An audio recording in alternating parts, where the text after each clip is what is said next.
Have you ever entered a room and felt someone's presence before even seeing their face? A kind of quiet gravity that doesn't scream for attention but pulls everything into orbit. That's the unforgettable woman. And it's not about the way she's dressed, her posture, or her looks. It's about something deeper. It's not beauty, it's frequency, not perfection but presence. We were raised to believe unforgettable women are flawless, poised, delicate, endlessly accommodating. But that narrative was never ours. It was written for us, not by us. Because when a woman truly becomes herself, when she starts moving from within instead of performing for the outside, something ancient awakens, something impossible to fake, something no one forgets. Carl Jung called this process individuation, the act of peeling off the masks, confronting the shadow, and integrating the pieces of the self into wholeness. The unforgettable woman isn't a product of charm school or social strategy. She's the result of inner excavation. She didn't read 10 tips on confidence. She lived through silence, through breaking points, through radical self-honesty. This journey isn't fast. It's not flashy. And it isn't about becoming what others want. It's about becoming undeniably yourself, even if it means standing alone. These 14 traits aren't superficial tricks to appear confident. They are the lived truths of a woman who has done the work, not just the healing, but the facing, the surrendering, the choosing. Again and again. And through that work, she has become a mirror, one that reflects what others are still afraid to see in themselves. This is not a list. It's a map, a remembering, a reflection of the woman who no longer exists to please but to be. And the moment you meet her, something inside you shifts. Because she reminds you of what you've always known deep down. Real power isn't loud, it's aligned. Let's begin. She doesn't walk into a room wondering if she's enough. She already knows. She doesn't perform to earn affection, and she doesn't audition for belonging. She doesn't bend to be chosen. She chooses. There's something unnerving about a woman who knows her own value, not just intellectually but in her bones. She doesn't ask for respect. Her entire way of being demands it, silently. Her self-worth isn't a fragile ego needing constant reassurance. It's an inner knowing built not from praise, but from scars. This woman has unlearned the lie that worth is something to earn. She knows now it was always hers. Carl Jung once said, "Until you make the unconscious conscious, it will direct your life and you will call it fate." And that's what she did. She turned inward. She faced the parts of herself that used to whisper, "You're not enough." And instead of silencing them, she listened. Not to believe them, but to understand their origin. She met the little girl inside who was once overlooked, dismissed, or told to be less. And she told her, "You are allowed to take up space." Her confidence doesn't come from applause. It comes from alignment. She knows who she is, what she values, what she will and will not tolerate.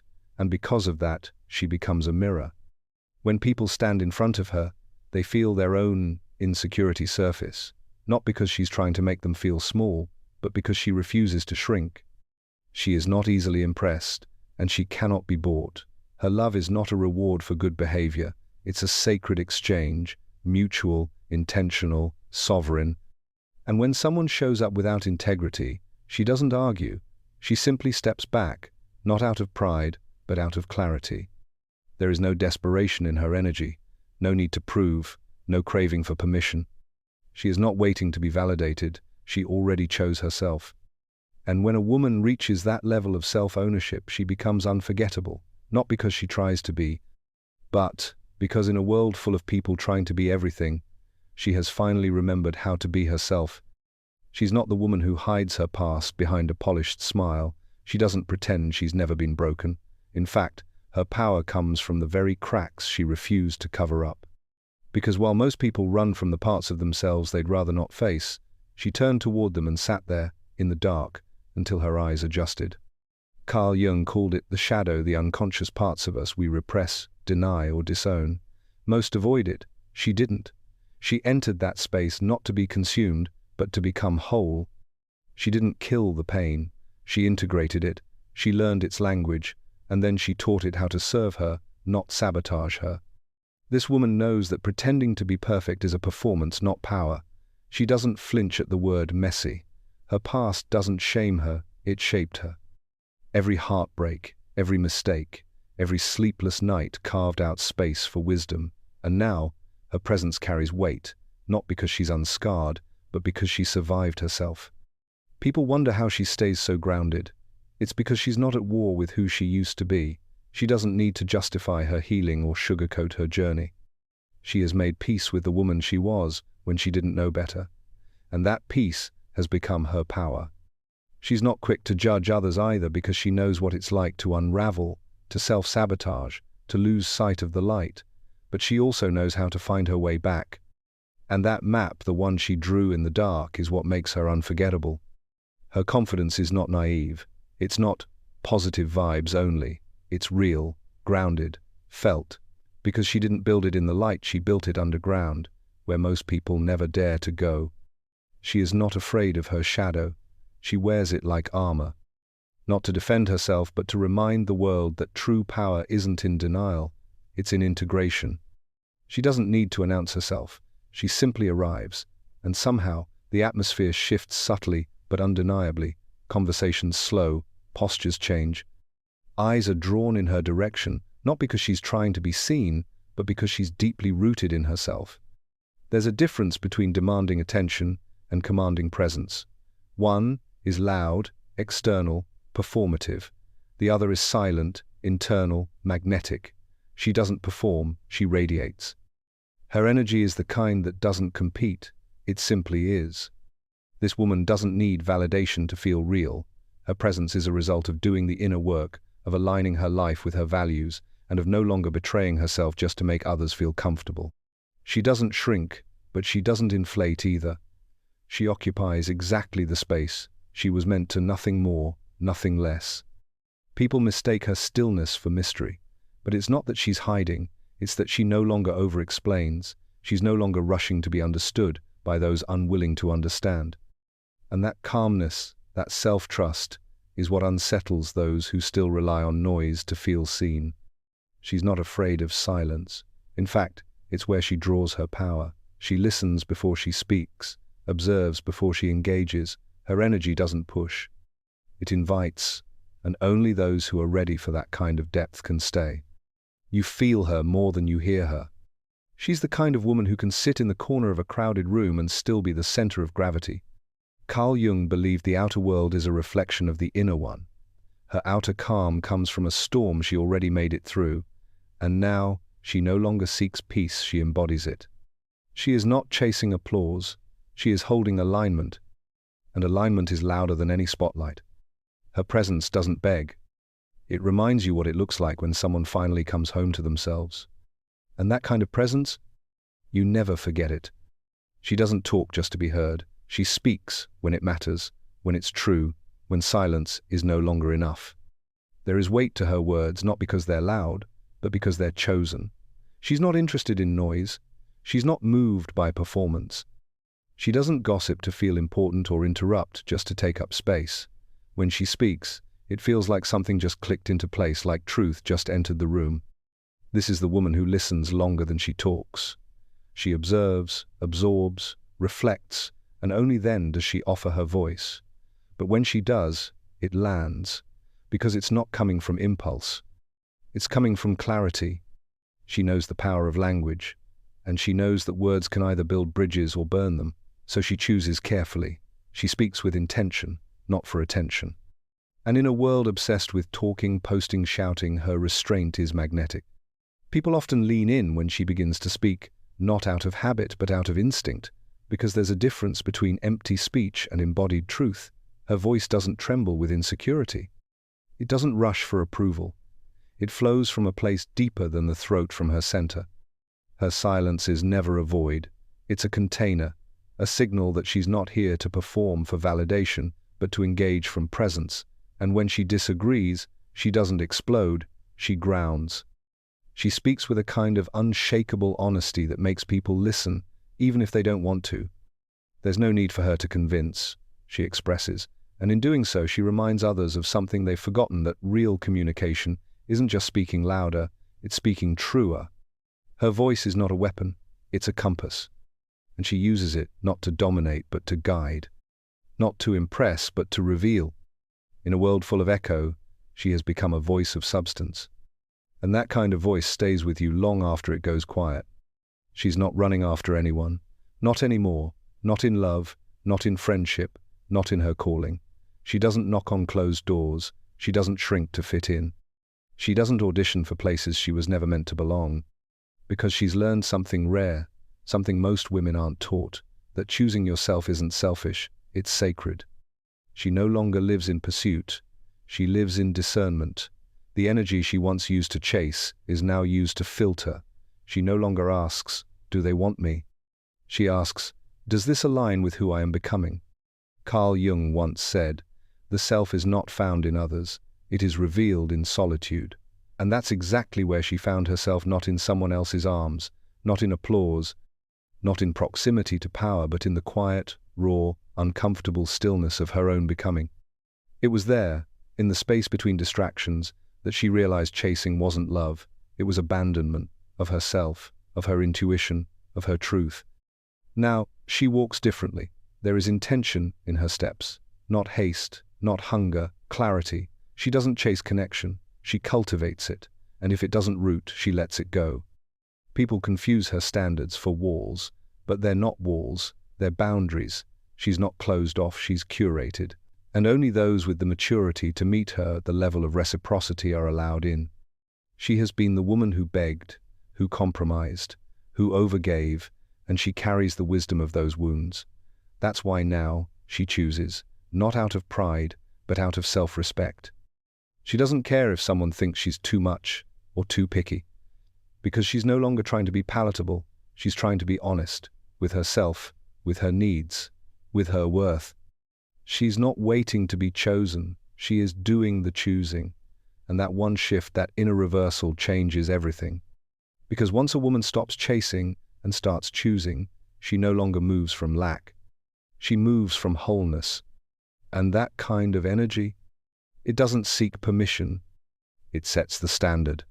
She feels everything fully, deeply, viscerally, but she is not ruled by her emotions. Her sensitivity isn't a weakness, it's a compass. A kind of internal sonar that keeps her aligned, alert, alive. But she doesn't drown in the waves, she learned how to swim. This woman doesn't pretend life is always calm. She doesn't fake smiles when her soul is aching. But she also doesn't explode at every trigger or cling to every passing mood. She holds space for her feelings and then she lets them move. Because emotions, to her, are not cages, they are messages. She doesn't react, she responds. And that small distinction, that's what makes her feel unshakable. People may call her detached, even cold.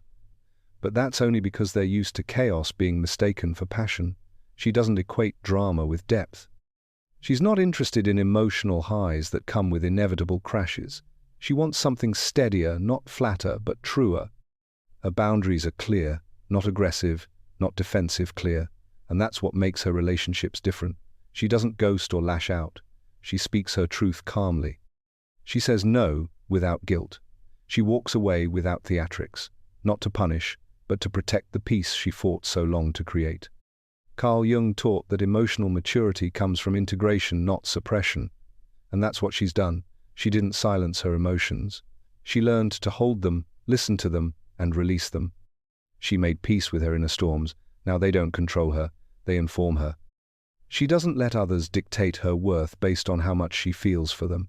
She no longer ties her identity to their approval. She knows she is allowed to feel deeply and still choose herself. There is a rare serenity in her presence, not because life is easy, but because she has become anchored. And anchoring doesn't come from control, it comes from ownership. She belongs to herself now, emotionally, mentally, spiritually. And when a woman reaches that kind of sovereignty, she stops trying to be understood by everyone. She simply becomes undeniable. She's alone, but not empty. She's quiet, but not lost. The woman who no longer fears solitude has crossed a threshold few dare to even approach. In a world addicted to distraction and noise, her stillness is revolutionary. She doesn't fill her calendar just to feel important. She doesn't line up dates to avoid feeling lonely. She doesn't need constant connection to feel seen. because she has learned to sit in her own presence and not flinch. Her solitude is not punishment, it's sanctuary. It's where she reconnects, refuels, remembers. It's not isolation, it's integration. A sacred space where she doesn't have to explain herself, perform, or give more than she has. In solitude, she doesn't disappear, she becomes more visible to herself. Most people fear being alone because it confronts them with their own silence. But she welcomed that silence like an old friend, and in it, she found answers the world could never give her. Carl Jung believed that the soul grows in stillness, not in chaos. That solitude is the only true path to individuation, and she's walked that path, step by aching step. What others called loneliness, she transformed into liberation. She doesn't crave attention, she craves truth. And if that truth means standing on her own for a while, so be it. She would rather eat dinner alone with peace than be surrounded by people who drain her spirit. She no longer sees being single as a state to escape, but as a phase to honor, a space where she meets herself more fully, a pause between past and future, where the only voice that matters is the one within. She isn't waiting, she's becoming. And when the right people arrive, they won't find a woman who needs saving, they'll find a woman who has already saved herself. Solitude is her sacred ground. And the fact that she can walk it without fear, that's what makes her unforgettable. Because a woman who is at peace in her own company doesn't just know herself, she owns herself. She's not impressed by clever lines or curated charm. She doesn't light up when someone brags, performs, or tries too hard to be liked. She's seen too much of that, the noise, the image, the mask. It doesn't move her, it exhausts her. Small talk drains her. But real conversation, that feeds her soul. She's not looking for someone who can entertain her. She's looking for someone who can meet her in truth, in stillness, in presence. She's drawn to people who are rooted, not rehearsed. People who have depth, not just charisma. This is a woman who doesn't need an audience. She needs alignment. She's not here to perform, and she's not interested in being performed for. If the conversation never leaves the surface, she'll quietly pull away, not out of rudeness, but because she no longer settles for shallow waters. She's lived through too many empty exchanges to pretend anymore. She wants to talk about what people avoid, what scares them, what wakes them up in the middle of the night. She wants to see what's behind the smile, not to judge it, but to understand it. She seeks authenticity, not admiration. Because admiration fades, applause fades, but presence raw, unfiltered, soul-level presence that stays. She can feel it when someone is posturing. She can sense when words are said to impress, not to connect. And in that moment, she disconnects, not out of pride, but out of protection. Because her energy is sacred, and she's not giving it to someone who's more interested in being seen than being real. She doesn't need to be dazzled. She needs to be met with honesty, vulnerability, and depth. And for the people brave enough to drop the performance and show up as they truly are, she offers something rare in return. A connection that feels like truth. A silence that feels like understanding. A bond that doesn't need to be earned, only respected. Trends don't sway her. Opinions don't shake her. Approval doesn't define her. She moves to a rhythm that comes from within, not from the crowd. There is something undeniably grounding about a woman who lives in alignment with her truth, not because it's popular, not because it's praised, but because it's hers. She has taken the time to question what she was taught, to unlearn what no longer fits, to burn down what was built on fear, and slowly rebuild brick by brick a life that reflects her values, not her conditioning. Carl Jung once said, "The privilege of a lifetime is to become who you truly are." And that's exactly what she's done. She's stopped performing who she's supposed to be and started embodying who she really is. She doesn't chase relevance, she chases resonance. And if that means being misunderstood, overlooked, or underestimated, so be it. Her integrity is more important than their applause. She doesn't wear masks. She doesn't shapeshift to fit the room. If a space requires her to dim, she won't enter. If a conversation requires her to lie, she won't speak. If a relationship requires her to betray herself, she will walk away. Because to her, living out of alignment is a form of self-abandonment, and she's done with abandoning herself. There's a stillness to her, not because life is simple, but because her choices are clear. She doesn't act from impulse, but from intention. She doesn't hustle for identity. She simply is. She no longer asks, "What do they want me to be?" She asks, "What is true for me, even if no one else agrees?" And that rootedness, that unwavering inner compass, becomes her power. She doesn't need to convince anyone of her worth. She just lives it, breathes it, walks it. Truth doesn't need explanation. It just needs someone brave enough to live it. And she is that someone. She doesn't rush to fill the silence. She sits in it calm, present, unbothered. Because for her, silence isn't uncomfortable, it's sacred. Where others might fidget, talk over the quiet, or fill the space with nervous noise, she simply remains, steady, grounded, entirely at ease, because she doesn't fear the pause, she trusts it. Silence, to her, isn't absence, it's depth. It's the space where truth gathers, where presence becomes palpable. She listens, really listens, not to respond, not to impress, but to understand, and people feel it. Around her, words slow down, masks soften. People drop their guard, often without realizing why. It's because in her presence they feel seen, not scanned or sized up, but truly acknowledged. She's not afraid of what silence might reveal, because she's already faced it within herself. She's had the hard conversations in the dark. She's walked through the rooms of her own loneliness. And now, silence doesn't haunt her, it heals her. Carl Jung believed that the unconscious speaks in symbols, dreams, and silence. And she has become fluent in all three. That's why she doesn't interrupt. She doesn't dominate the room. She doesn't speak just to be heard. She speaks when her words carry weight, and until then, she listens like the world depends on it. Her silences are never empty. They are full of presence, of observation, of awareness. And in a society terrified of quiet, she becomes unforgettable for one simple reason. She's one of the few who can hold stillness without flinching. In her silence, people find their truth. Because when a woman stops being afraid of quiet, she becomes a mirror for everything the world is still avoiding. She doesn't chase attention. She draws it without even trying. It's not in the way she dresses or the volume of her voice. It's not performance. It's not strategy. Her magnetism comes from something far more rare, authenticity. There's no agenda behind her presence, no manipulation behind her gaze. She isn't working to be noticed. She simply is, aligned, clear, real. And in that realness, there's a kind of pull that can't be explained, only felt.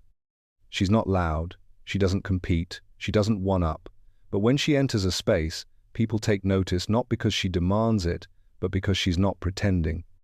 And in a world addicted to performance, that honesty feels electric. Her attractiveness isn't about being desirable. It's about being undeniably herself. She doesn't contort to be liked.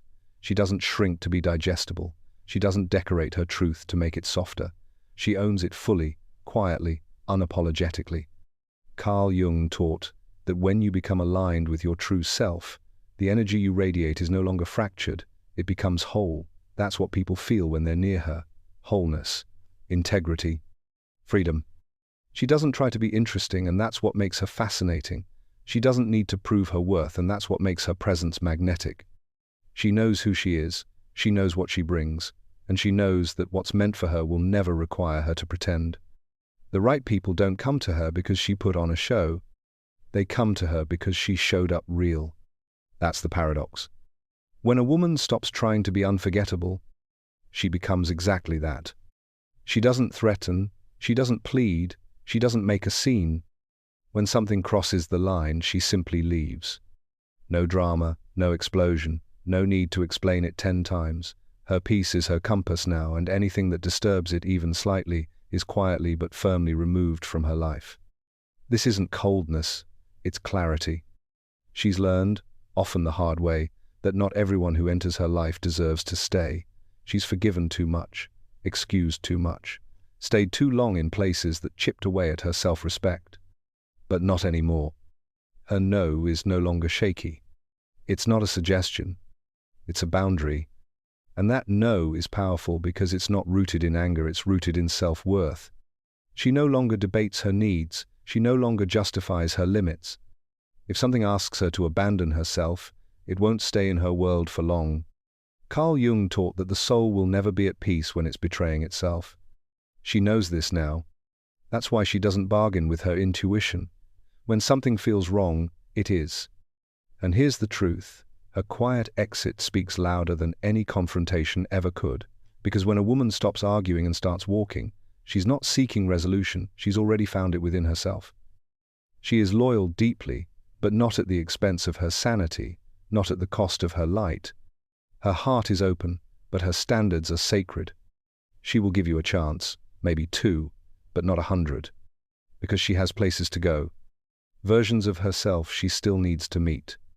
And she's not going to waste that journey on someone who demands she shrink to stay. She walks away not out of indifference, but out of devotion to her own becoming. And in a world full of people who stay too long out of fear, the woman who knows when to leave is unforgettable. She loves deeply, but never desperately. Because she no longer believes that love should cost her herself. To her, love isn't about possession. It's not about merging identities or erasing individuality. Love is an expansion, not a collapse. And if it asks her to become less so someone else can feel like more, it's not love, it's control dressed as care. She's learned the difference between intimacy and enmeshment.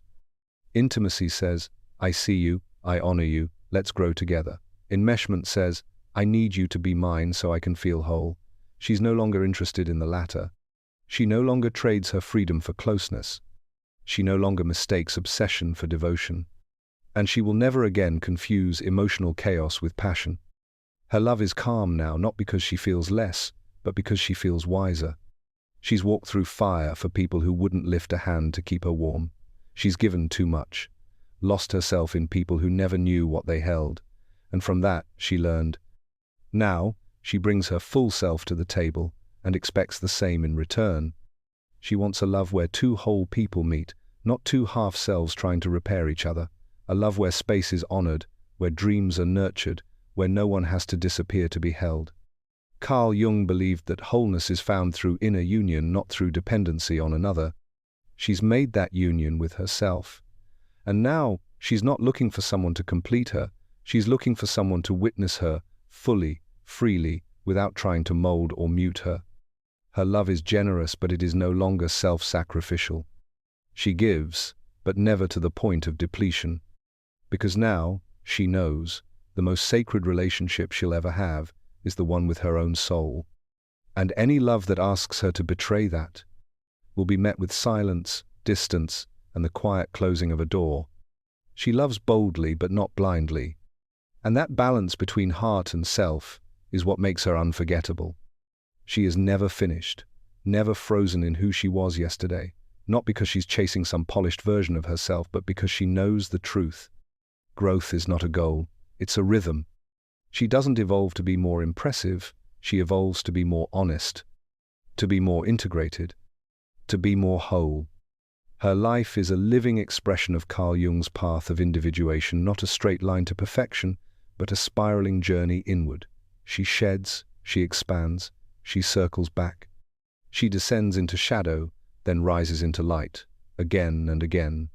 This woman is not defined by her highlights, but by her inner revolutions, by the layers she's peeled away, by the beliefs she's outgrown, by the parts of herself she's reclaimed after years of abandoning them for acceptance.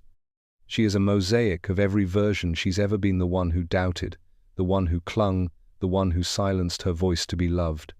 And yet, here she stands, not flawless, not untouchable, but clear, rooted, soft and strong in equal measure. She doesn't need to broadcast her evolution.